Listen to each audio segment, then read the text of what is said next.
In today's video, we're going to be talking about the Absolute Being, which is the first ruler that ever existed in solo leveling. So the Absolute Being was the one that basically started the whole plot of solo leveling, and the reason why I say this is that basically in the beginning of the series, or they don't really, well, not in the beginning of the series, but they explain it later on, but they said that, you know, in the beginning of solo leveling's world, that there was only light and dark, and the Absolute Being turned those light and darks into the light was the rulers, and then to the dark, he turned them into monarchs. So the Absolute Being is kind of like the god of solo leveling.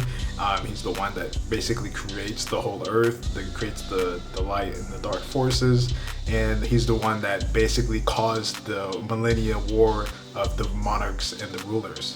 However, the rulers kind of caught on to this, and they were like, wait, why did this guy make us do this never-ending war with the monarchs? So they were like, we kind of need to do something about this, because this guy's just in the back laughing at us, and he's just doing his own thing. And so what the rulers did is they basically plotted to kill the Absolute Being.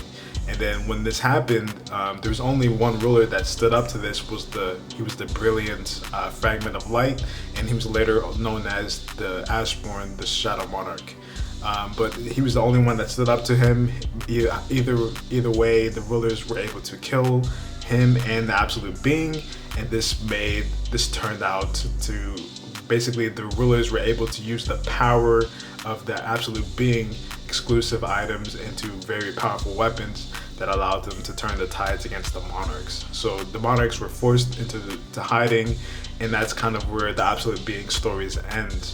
And that's kind of where all the rulers and everything, and then that's kind of how the whole story started from the ruler and monarch war. He was the one that basically created the whole cascade of effects that turned the rulers into actually starting to release mana into the world of Earth, because the monarchs were wanting to capture Earth. So that's really all for the Absolute Being. That's really all we have in the records of why the Absolute Being was and what he did in solo leveling. He was the one that created the whole world of solo leveling. But other than that, there's not really much else. I guess he was kind of the person that Sung Jin-woon first saw in the little dungeon, and where he gained this power of the system.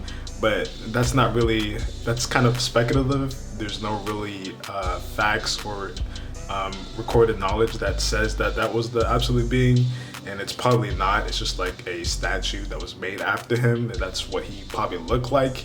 And we all know the famous creepy smile of that statue, and it's like one of the most known faces in solo leveling. But that's kind of my theory. I don't think that we actually know if that's the Absolute Being or not. But yeah, that's really about it. Let me know in the comments what you guys think. Do you guys have any other facts or knowledge about the Absolute Being? And leave a like if you liked it. And I'll see you guys in the next one. Go.